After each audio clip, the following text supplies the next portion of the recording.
Economia, onde você vai botar teu dinheiro, meu filho? Flavinho Stanger já tá na área. Esse cara é profissional, isso não é brinquedo, não. O camarada é uma figura.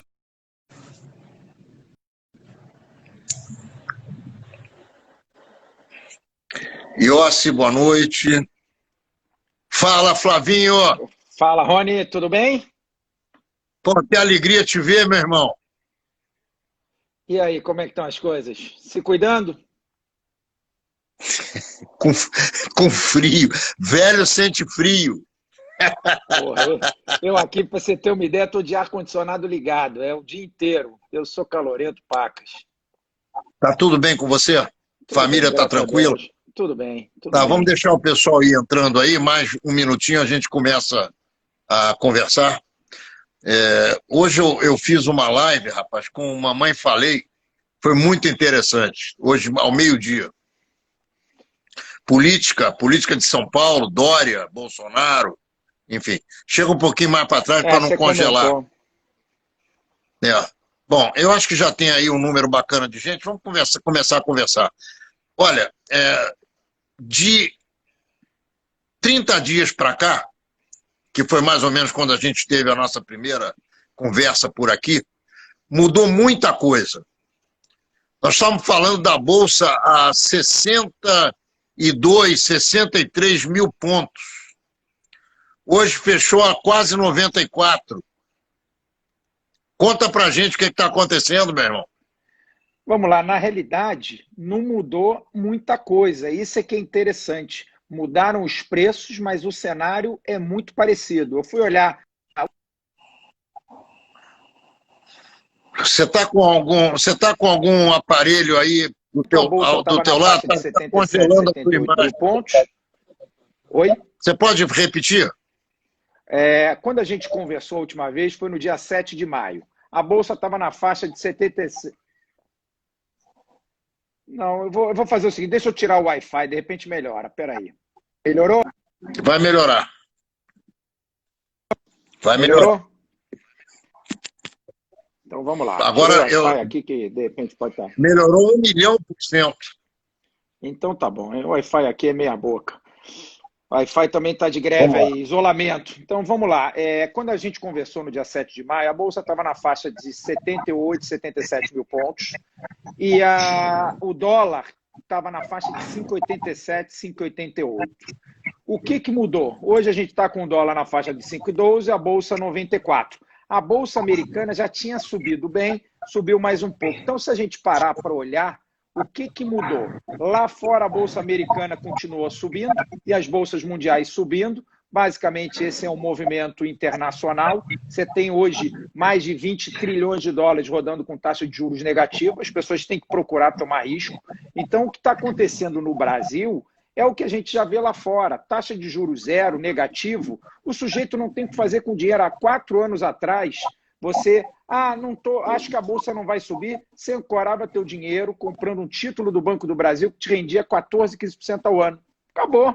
Não precisava tomar risco. A gente vai ter reunião do Copom daqui a 2 semanas, eles vão cair para 2,25% ou 2,5%. Aí você vai investir, tem imposto de renda, você vai levar para casa 2% ao ano. Um dia que a bolsa roda, você demora um ano para ganhar numa aplicação conservadora. Então, o que está acontecendo e aconteceu de lá para cá? Pela primeira vez na história, eu não vi pessoa física, quando tem uma crise dessa proporção, saindo vendendo loucamente. Porque a pessoa física comprou a 100, 105, 110, 115, 120. Começou a cair, comprou a 100, comprou a 90, comprou a 80, comprou a 70, 60. E o gringo vendendo desde lá de cima. O gringo indo embora do Brasil. O que aconteceu nos últimos dias? O gringo olhou e falou, peraí, a Bolsa Americana já está com 5% de queda no ano. Chegou a cair 35%, tudo em dólar, obviamente, porque lá fora é em dólar. A Bolsa dos Emergentes, que chegou a estar caindo 40%, hoje cai 17%, da média global dos emergentes ao qual o Brasil se insere. O Brasil hoje ainda está com uma queda de 45% ao ano em dólar. 45%. O dólar, que veio de 6 para 5,13, ainda desvaloriza no ano 26%, 27% ao ano nesse período. Então, ainda assim, as coisas parecem exageradas no Brasil. Aí a gente fica aqui vendo televisão, vê Globo, CNN, Folha, Estadão, começa a ficar entrando em desespero. A gente olha o nosso negócio, a economia real, entra em pânico. Mas aqui as pessoas têm que entender que a Bolsa, em vários momentos, ela no longo prazo, o que vale é o fundamento. Se o fundamento estiver errado, vai cair. Se o fundamento estiver certo, vai subir. Mas no curto prazo e no médio prazo, os fluxos fazem toda a diferença. Então está tendo um fluxo de hoje, para você ter uma ideia, a quantidade de CPFs de pessoas, ano passado dobraram. Você tinha 700 mil, foi para 1.400.000. E está entrando 150 mil CPFs por mês. Todo dia dinheiro novo na Bolsa de pessoas físicas. A poupança também, por incrível que pareça, a poupança bateu o recorde histórico mês passado. Captou, se não me engano, 37 bi. Então as pessoas que têm algum dinheiro e perderam alguma coisa na parte de crédito, renda fixa, ou vão para a poupança ou vão para a Bolsa. Daqui a pouco esse dinheiro da poupança, na hora que normalizar o político, vai voltar e vai buscar risco. Os fundos de pensão, que tem um passivo com seus futuros aposentados e atuais aposentados, não tem jeito, eles vão ter que comprar imóvel, vão ter que entrar em fundo imobiliário, vão ter que entrar em bolsa, entrar em fundo multimercado. Então, o que aconteceu? O cenário é exatamente igual. O mundo saindo do lockdown, todo mundo se preparando para sair do isolamento, a vacina, ninguém sabe quando vai sair, mas está mais próxima hoje do que estava 30 dias atrás. E no Brasil, cada dia mais próximo. No Brasil, até 2 semanas atrás, 10 dias atrás, a gente discutia se entrava no lockdown ou não, e o político só piorou. Só que o político, o investidor de médio e longo prazo já está acostumado. Eu sempre falei isso, já falei isso com você algumas vezes. Quando começa a haver crise política, os meus clientes lá na Mandato ficam desesperados e falam, peraí, isso eu entendo. Operar político eu sei, faço isso há quase 30 anos. Eu não sei operar Covid, quando é que sai vacina, qual é o impacto, se a OMS vai fechar os aeroportos ou vai deixar aberto e deixar esse negócio sair da China para o mundo inteiro, fazer essas barbaridades todas. Isso é difícil operar, né? Então, Flávio, olha só, você deu uma pincelada aí sobre a Bolsa e dólar, mas eu preciso que, antes de entrar na realidade da economia, do indivíduo e das empresas, que nós vamos conversar daqui a pouco, eu quero saber de você qual é a análise que você faz sobre o Paulo Guedes. Hoje, pela manhã, eu conversei com o deputado estadual de São Paulo, o Arthur Duval, mamãe falei, e ele falou claramente aqui que o Paulo Guedes, na visão dele, mamãe falei, está permitindo ao Bolsonaro acabar com o liberalismo no Brasil. Eu só fiz perguntas e ele respondeu. Era uma live com 10 mil pessoas, Flávio. Eu nunca vi isso na minha vida, uma coisa de louco. Eu conversei a semana passada, retrasada, com o Eduardo Paes, foram 1.000 pessoas. A conversa com esse deputado foram 10 mil pessoas. E ele disse isso que eu estou dizendo para você agora. Eu queria que você analisasse essa questão do ponto de vista de alguém que opera o mercado financeiro. Bom, vamos lá. Primeiro eu vou dizer o seguinte, eu e muitos brasileiros que, voltando aí 1 ano e meio atrás, eles tinham que escolher basicamente se eles queriam de volta o PT ou queriam fazer uma aposta em algo novo que ninguém sabia se ia dar certo ou não. Eu vou te dizer, eu fiz uma aposta porque eu tive um avalista nessa aposta, chama-se Paulo Guedes, que eu já conhecia antes, já sabia a sua competência. O que ele está fazendo é tudo que ele prometeu pré-campanha. Ele falou o seguinte, o país é o paraíso dos rentistas, eu vou acabar com essa farra. Então ele entrou com juros, já tinha caído um pouco pelo trabalho do Ilan Goldfein no Banco Central, para 6,5, ele trouxe para caminhando aí para 2,25, 2,5, já tem gente falando a 1,5, gente boa. Qual foi a consequência disso? Espetacular para acabar com o paraíso dos rentistas, esse dinheiro ir para a Bolsa, ir para a produção, e muito bom para varejo, bom para serviços, bom para setor imobiliário que gera emprego, gera renda. E, em paralelo, o dólar explodiu porque muitas empresas tinham dívidas em dólar, começaram a prepagar essas dívidas, emitir dinheiro no Brasil para 10 anos, o Brasil nunca teve dinheiro de 10 anos, começou a ter o investidor de 10 anos, e aí ele tinha uma dívida cara em dólar e que ele ainda estava com uma exposição cambial, falou, quer saber? Vou prepagar. Então, a quantidade de gente que saiu do Brasil foi muito grande. De lá para cá, o Paulo Guedes aprovou, não só ele sozinho, teve ajuda do Congresso, do presidente, etc., aprovou a reforma da Previdência.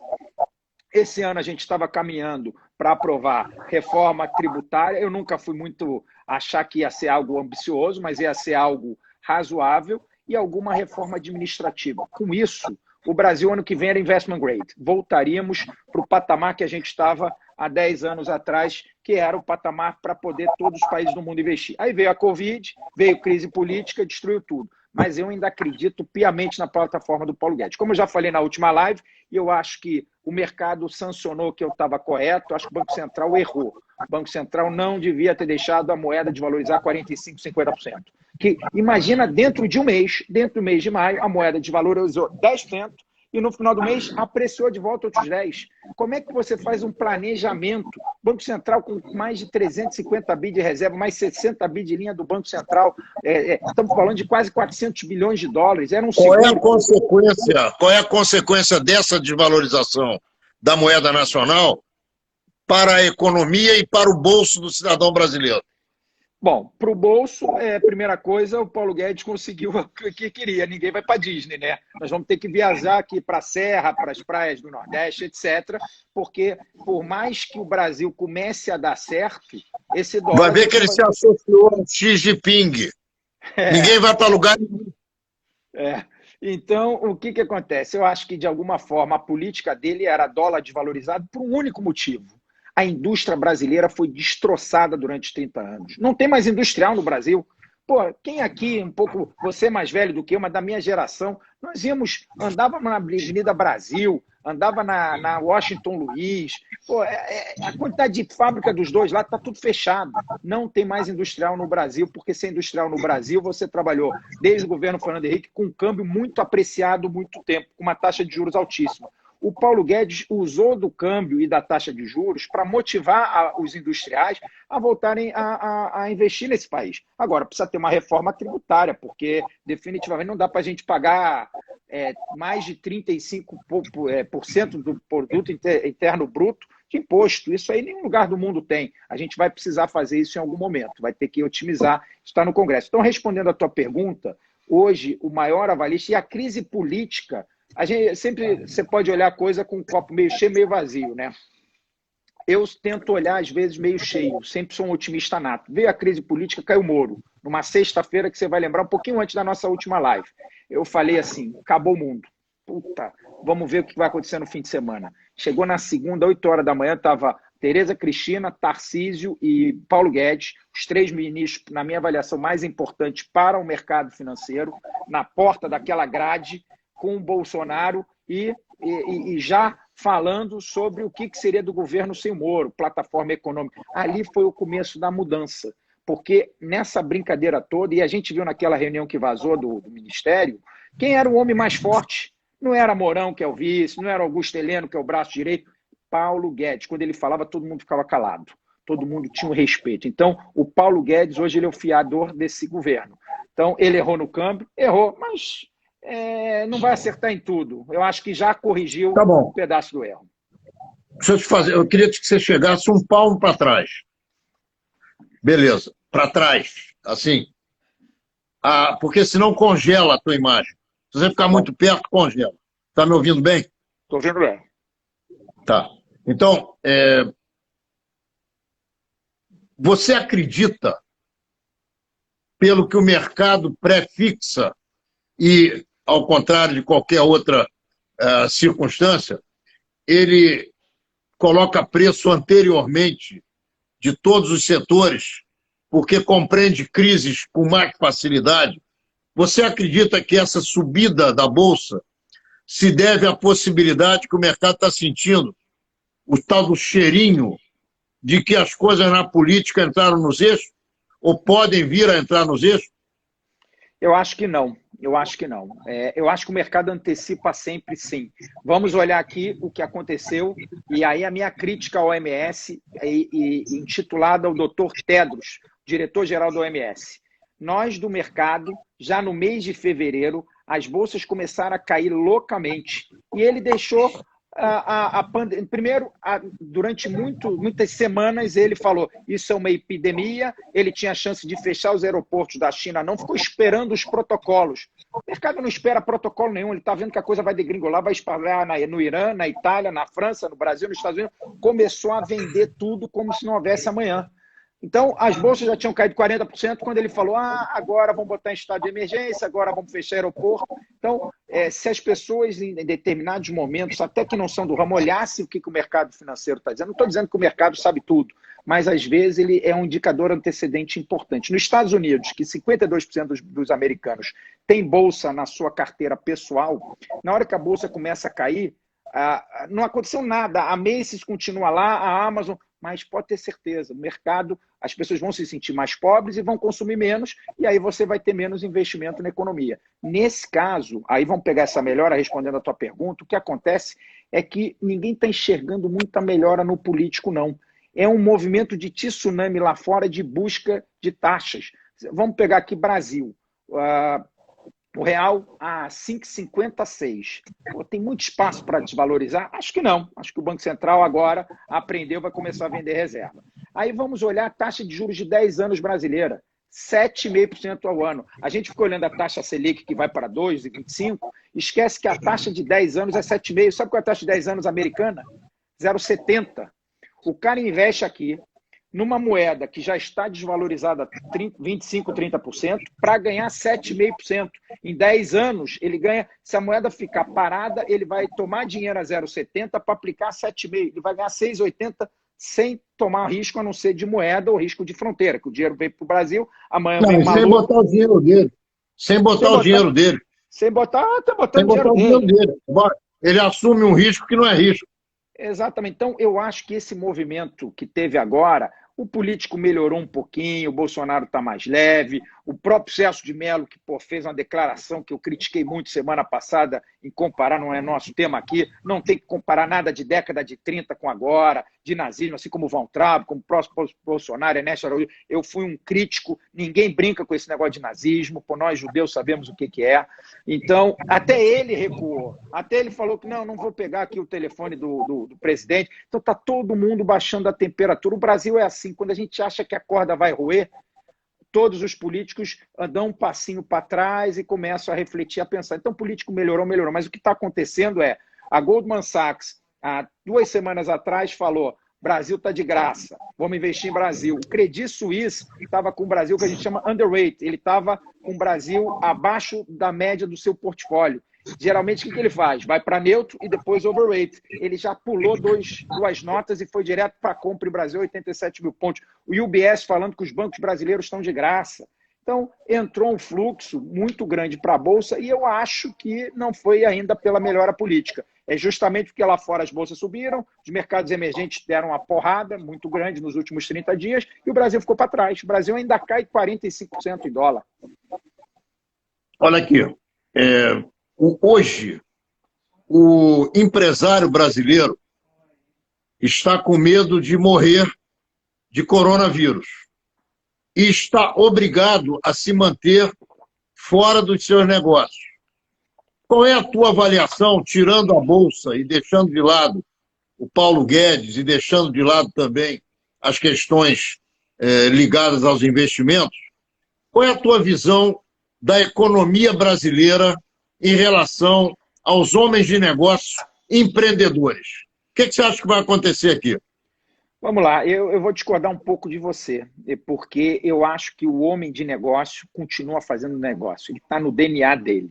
Ele só está agora fazendo negócios de forma diferente. Eu vou falar por mim, tudo bem, você está falando de pessoas mais velhas, eu que não estou no grupo de risco, eu saio todo dia, vou no escritório, assino, tem lá 3 pessoas que vão todo dia para o meu escritório, vou no supermercado, vou na farmácia, dou uma corridinha, mas eu continuo trabalhando, só que ao invés de fazer reunião, Rony, não vamos almoçar hoje, eu não vou no teu escritório tomar um café e falar de investimentos, nós vamos fazer via Zoom. Então, eu acho que algumas coisas pioraram, por exemplo, eu tenho escritório em São Paulo, não vou para São Paulo há 3 meses, estou com o escritório fechado.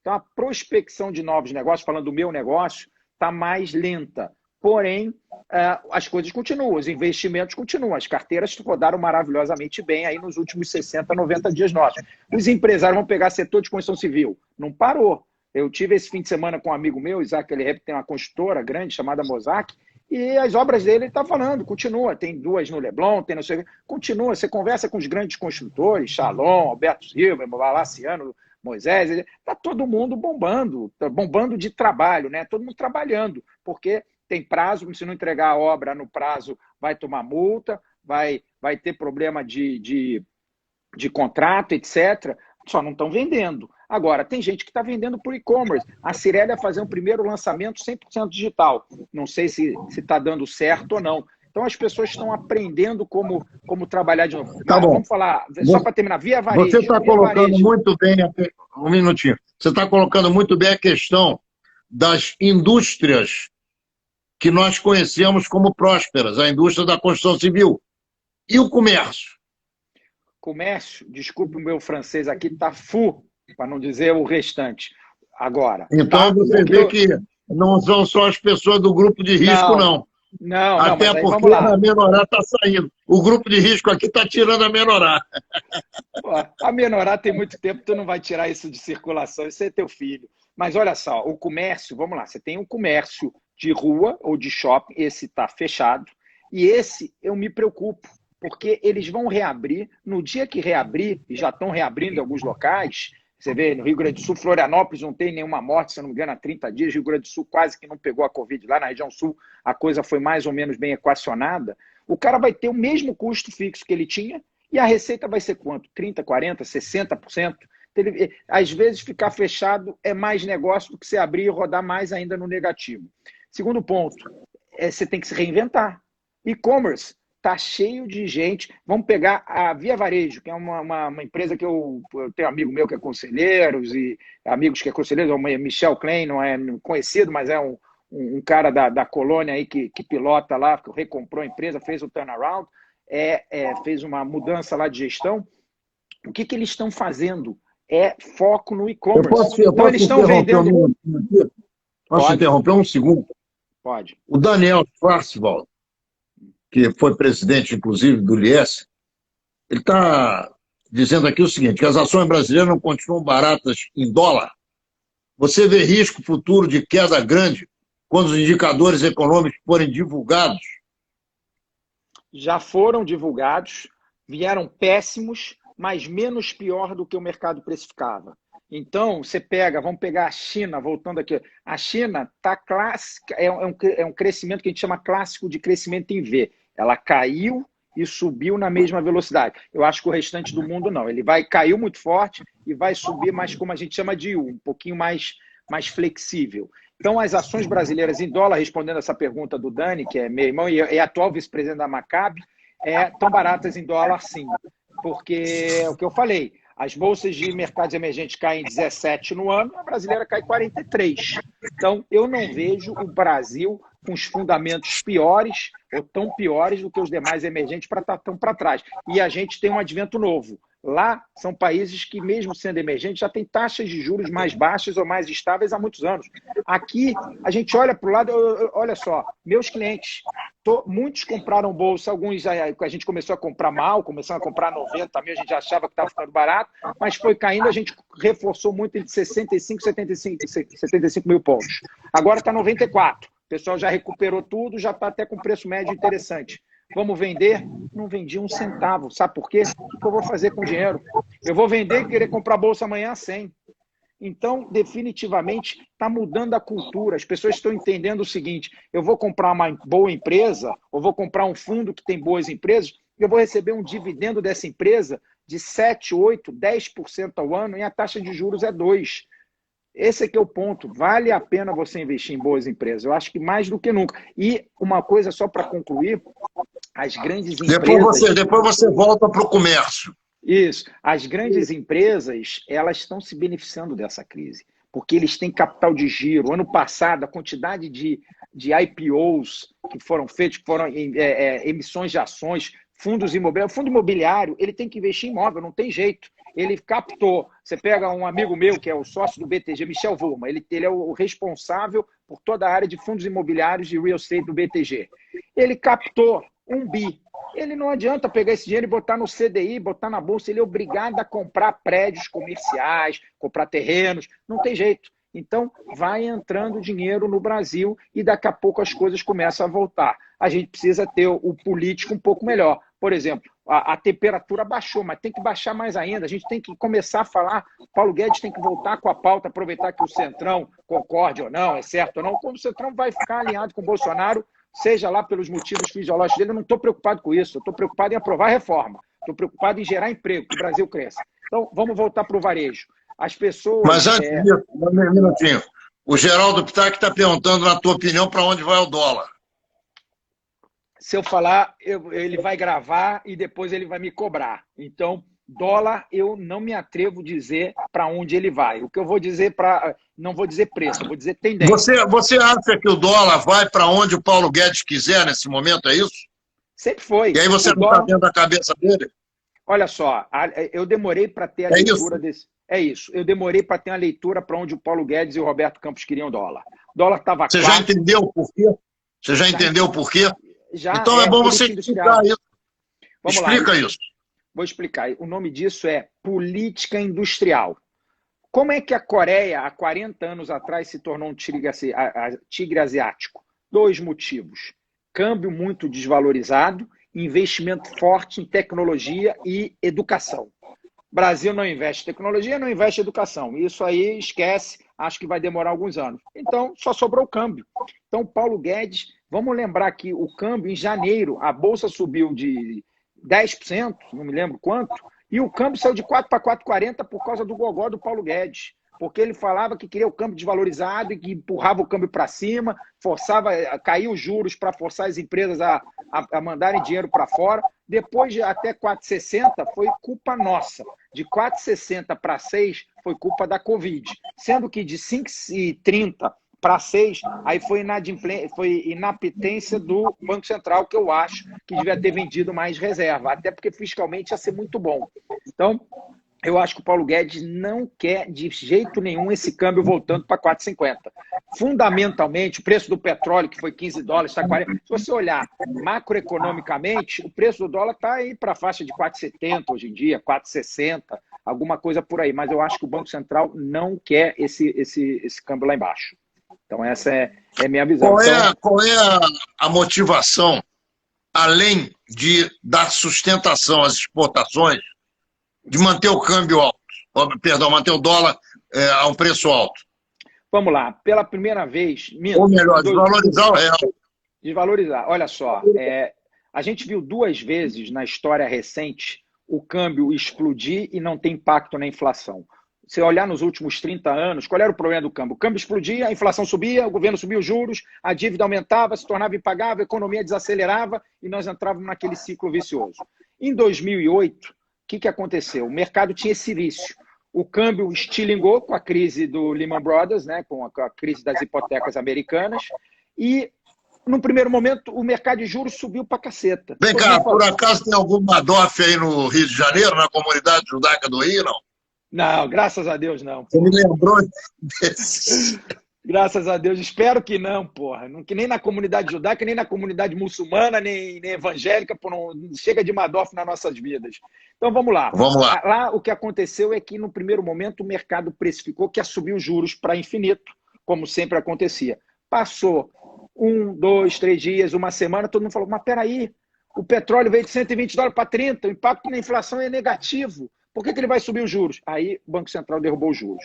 E agora, o que vai acontecer, o que aconteceu foi exatamente igual. Os juros caíram porque as commodities caíram, então a inflação está muito controlada. Com inflação controlada, o Banco Central pode, como ele aprovou a reforma da Previdência, o Paulo Guedes tem muita credibilidade, ele seguiu um movimento internacional de queda de juros porque não tem impacto no dólar. Então o dólar, nós estamos vivendo um paraíso para o ministro da Economia. Dólar a 5 com juros a 2, porra, pergunta para o Malan se ele não queria isso na gestão dele. Pergunta para o Meirelles se ele não queria isso na gestão dele. Não pergunta para o Manteiga, porque tu não vai ter resposta. Mas para esse você pode, porque são caras inteligentes. Era o sonho de qualquer ministro da Economia, ministro da Fazenda. E o Paulo Guedes conseguiu isso. É mérito dele e de todo o corpo técnico que trabalha com ele. Ô, Flavinho, volta para o comércio do varejo e fala também dos camelôs. Vamos lá, dos camelôs. Eu vi hoje que os camelôs vão ser autorizados a voltar e o comerciante não pode. Eu vi num post no Facebook. Dezenas de milhares. Dezenas de milhares. Isso é um absurdo. Eu vi num post agora, 15 minutos atrás, no Instagram de um amigo meu, Márcio do Esse assunto é um assunto que você entende mais do que eu. Se chama voto popular para a eleição de daqui a pouco. Vamos lá, eu não entendo mais do que você, porque você foi vereador e foi um dos candidatos mais eleitos, fez aí o projeto Favela Bairro. Disso eu não entendo. Eu entendo de economia mais que você, mas de política eu sou teu aprendiz. Então, voltando aqui ao tema, é um absurdo liberar. Eu acho o seguinte, existe, todo mundo sabe que existe trabalho informal, etc. Pô, devíamos tentar regularizar e formalizar o camelô antes de tudo. Esquece Covid, pô, que pague o imposto módico, mas a gente tinha que regularizar. Segundo ponto, por que eles têm um benefício e o sujeito que tem uma loja de rua não tem? Terceiro ponto, por que o shopping, que é um ambiente fechado, pode reabrir e a loja de rua não pode? Eu acho isso daí um nonsense absurdo, mas como você falou, dá para entender. Ano de eleição, o político quer jogar para onde tem mais voto, né? Mas é um absurdo em todos os sentidos. Como você avalia o futuro econômico linkado ou ligado, atrelado a uma insegurança com relação à pandemia? Como é que é? Falhou. Se puder repetir aqui, por favor. Claro. Vou falar mais baixo. Melhorou agora? Melhorou. Você estava muito perto. Qual é a tua avaliação sobre o futuro da economia em função da falta de solução para a questão da pandemia? E agora uma vírgula que eu vou colocar. Israel, eu não sei se isso é fake news ou não, mas para mim é verdade, porque não houve desmentido, abriu as escolas, as crianças todas se contaminaram. Aqui há pessoas que dizem que uma segunda onda pode vir mais violenta do que a primeira. Ou seja, existe uma contradição de informações sobre o futuro do coronavírus, sobre as populações, e como você vê a economia em função desse problema. Então vamos lá, vamos começar o seguinte. Primeiro, eu não concordo com a tese que a segunda onda vai ser pior do que a primeira. Por um único motivo. As pessoas aprenderam a se proteger. Ninguém mais sai na rua sem álcool gel, sem máscara, tomando todas as precauções. Esse é o primeiro ponto. Segundo ponto, eu acho que enquanto a gente não tiver uma vacina... Você tem duas formas de atuar. Você tem, primeiro, vacina... Eu posso lembrar um negócio a você, que eu acho que é importante, para você aduzir ao teu raciocínio? Ninguém na Avenida Atlântica, onde eu moro, e ninguém no Leblon, onde você vive e trabalha. Vá até os bolsões, por exemplo, da Baixada Fluminense ou das favelas do Rio, não é bem assim. Então vamos lá, vamos por parte. É uma verdade, mas eu acho que até nas favelas o nível de aprendizado é diferente. Não é igual com as pessoas mais esclarecidas. Eu concordo com você está certo. Você tem razão. Mas eu acho que já melhorou. Segundo ponto é o seguinte, tem uma coisa que eu hoje, de novo, recebi uma mensagem e já li isso 3 vezes, então me preocupa. A gente hoje tem uma certeza, só que essa certeza está sendo colocada em xeque, que não vai... Depois que você pegou o Covid, se curou, você está imune.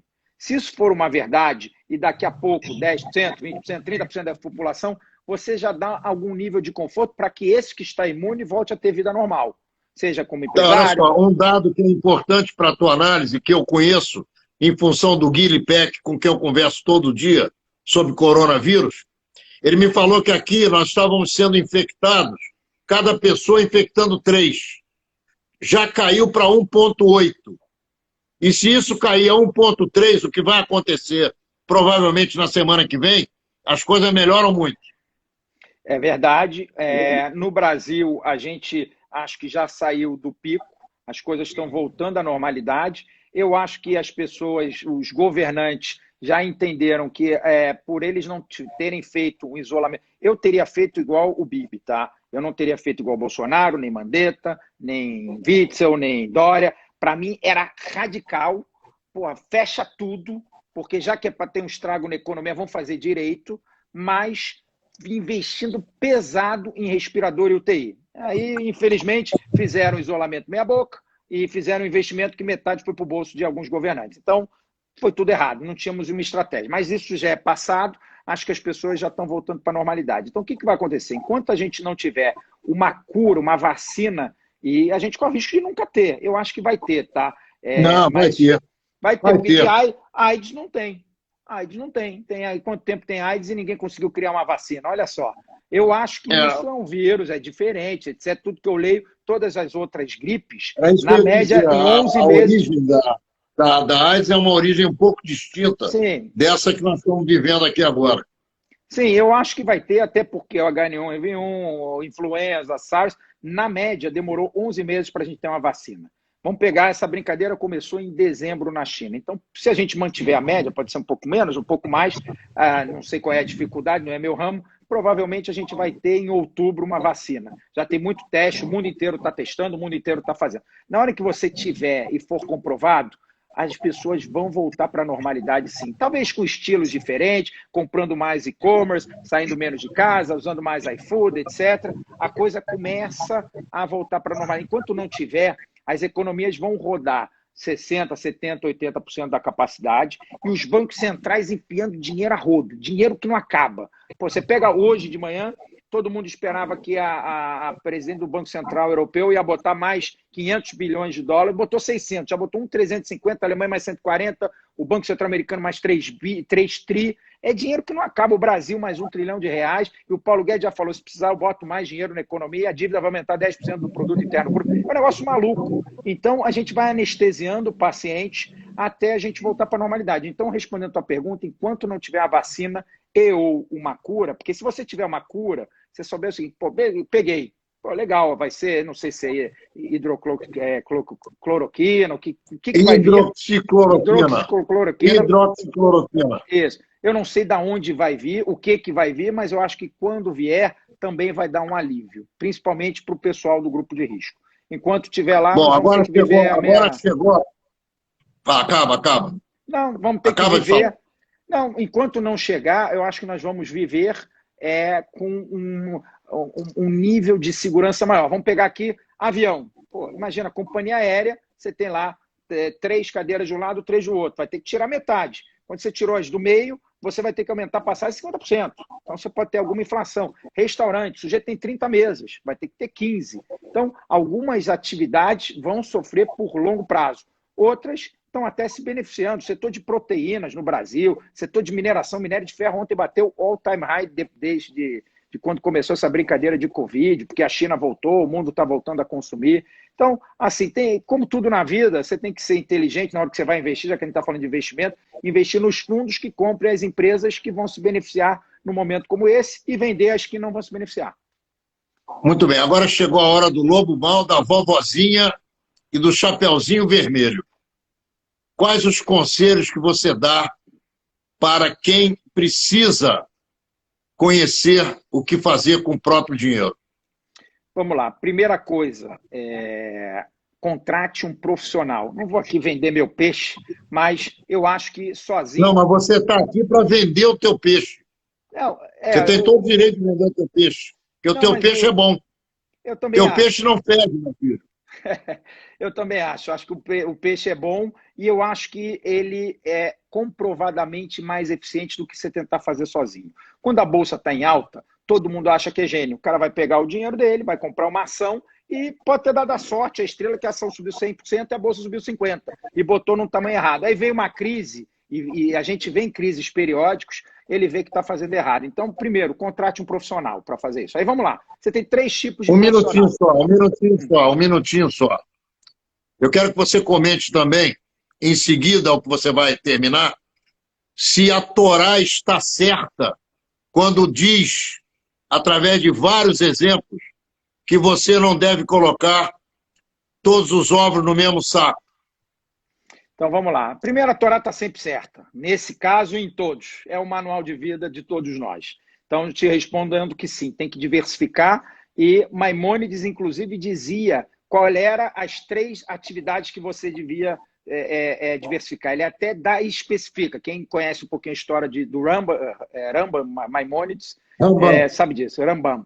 Então vamos lá, voltando um pouco à tua pergunta. Contrato, você tem 3 tipos de especialistas para gerir o teu capital. Você tem o cara que está num private bank, ele trabalha num banco, ele vai te empurrar produto, você não sabe quanto você paga, você não sabe quanto recebe, ele só vai vender produto do banco, quando vende de terceiros ganha comissão, é um conflito de interesse brutal. Você tem o segundo, que é o agente autônomo. Peraí, calma.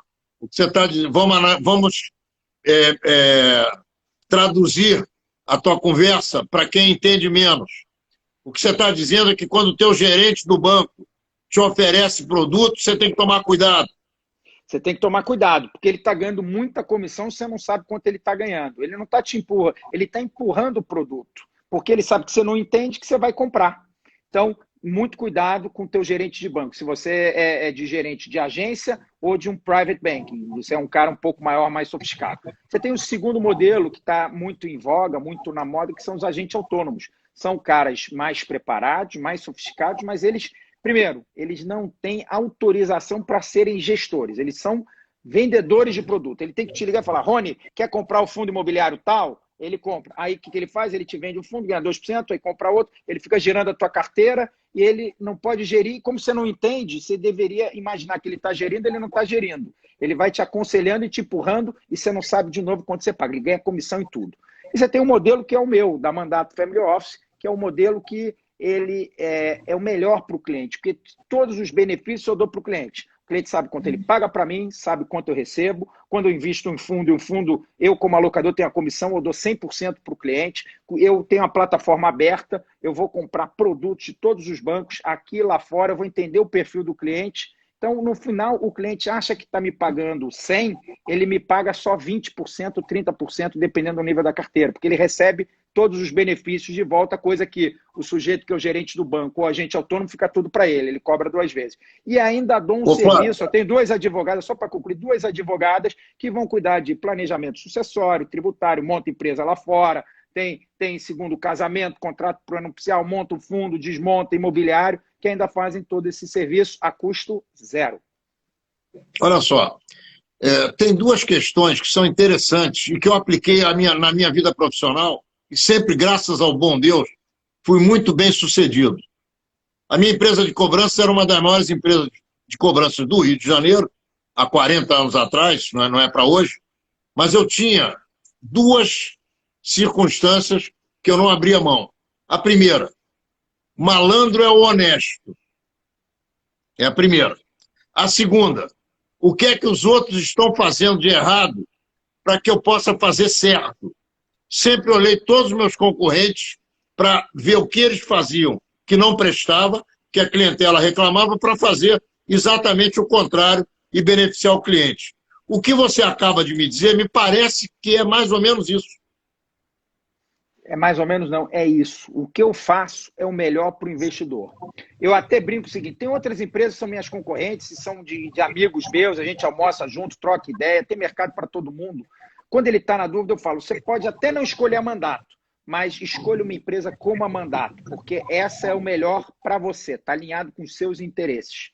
Essa é a conclusão. Quando você faz o melhor para o teu cliente, a minha atividade, sendo bem honesto, é a atividade das 3 que eu falei, é a com margem mais baixa. Eu ganho muito menos do que um agente autônomo e ganho muito menos do que um gerente de banco. Mas eu faço o melhor para o cliente. Então, a tendência é que eu capte muito mais e faça uma gestão muito maior. Tanto que em 2 anos a gente chegou a 1,6 bilhões de reais. Né?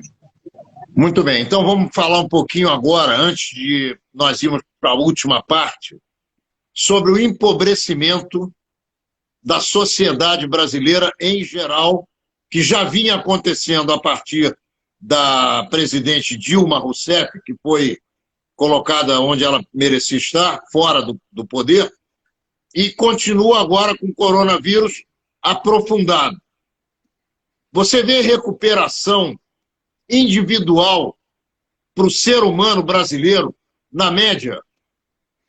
Vejo, não no curto prazo. Vejo a partir de 2021. A gente tem que entrar em 2021 com uma agenda de reformas. O Bolsonaro tem que ter, gostem ou não, o Centrão com ele para poder aprovar. O Paulo Guedes tem que continuar sendo o homem forte do governo, tem que ter uma agenda privatizante. O governo tem que cuidar de saúde, educação e segurança. Não tem que ter empresa de petróleo, não tem que ter banco, não tem que ter empresa de correio, não tem que ter nada.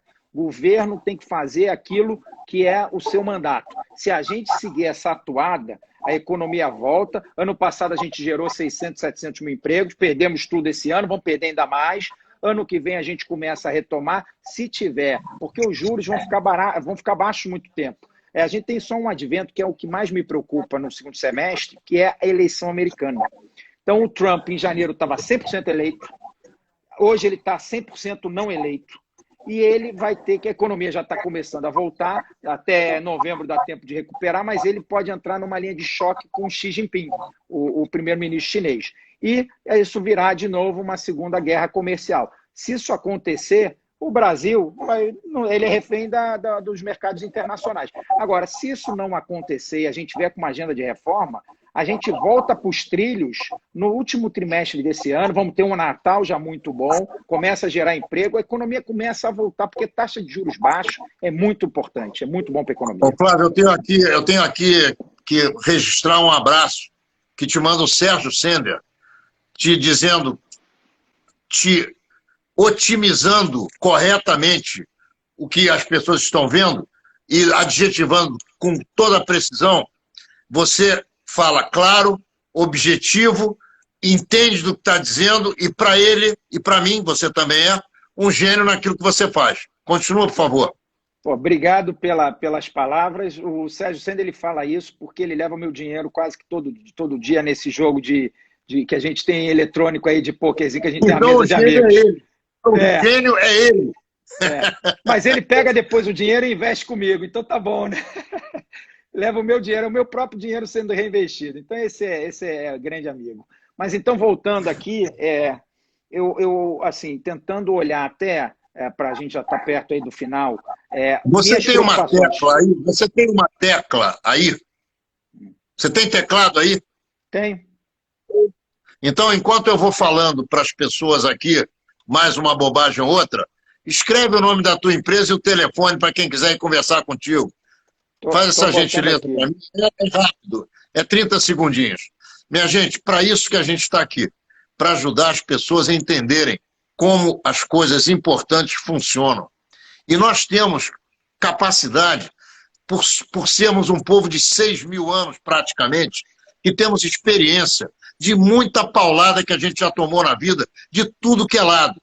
Então, nós somos obrigados, e já volto a você, Flávio, que você já fez o que tinha que fazer, nós somos obrigados a dividir a nossa experiência judaica com quem precisa aprender, mesmo os judeus.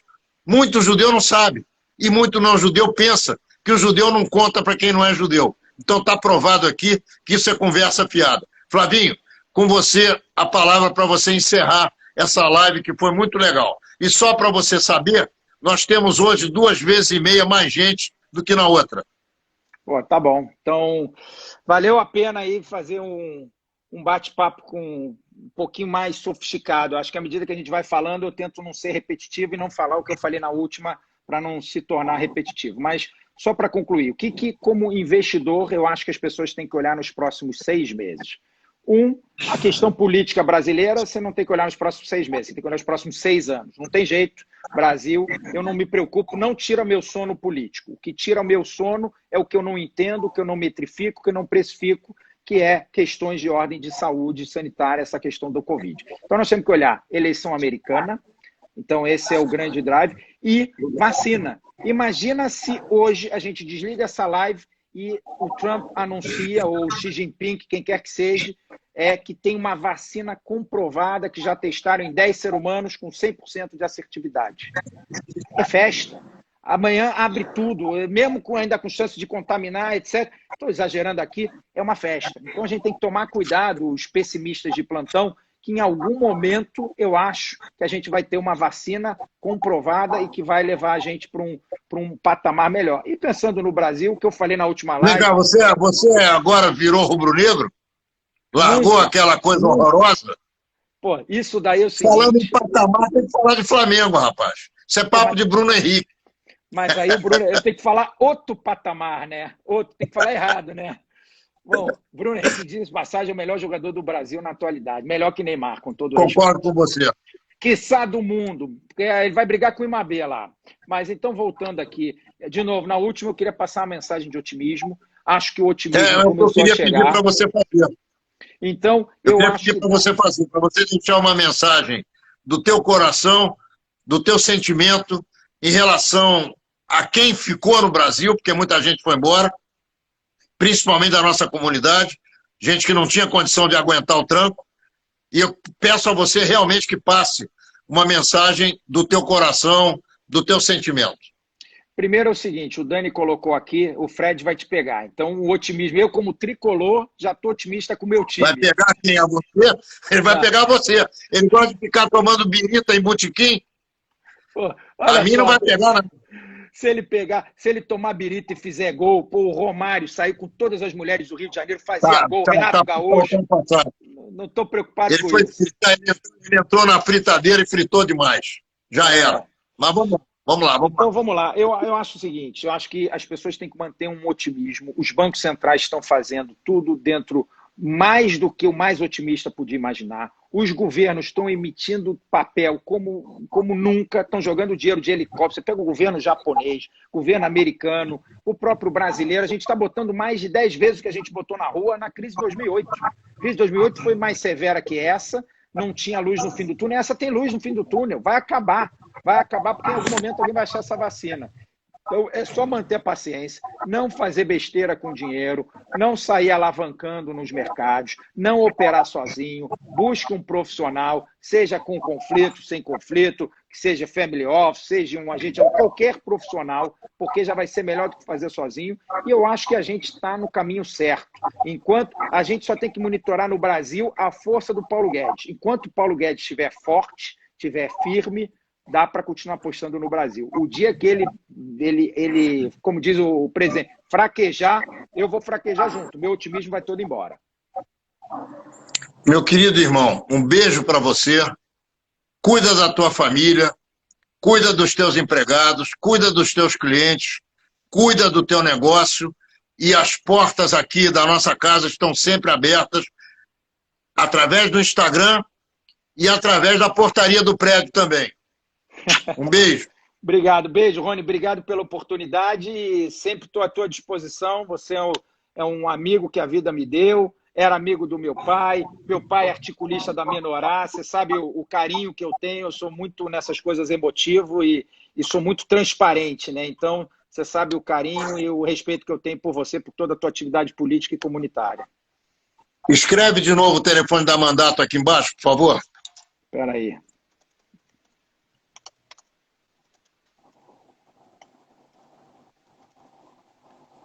Grande Zé Pasquim, foi ele que pediu. Esse é também grande amigo. Esse eu sou fã de carteirinha também. Mas onde é que você botou o telefone? Aqui, agora tá. Tá bom. Tá bom. Tá bom?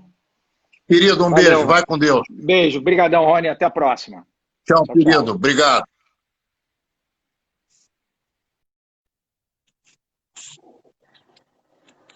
É isso aí, minha gente. Amanhã tem mais. Amanhã, às 6 da tarde, nós vamos falar de preconceito, racismo, antissemitismo e todas as questões de ódio que existem numa sociedade onde as pessoas não se respeitam, onde não há educação, onde não há comida para todo mundo. E amanhã, às 6 da tarde, amanhã, 5 da tarde. Sexta-feira é Shabat, às 5 da tarde. Até lá, se Deus quiser.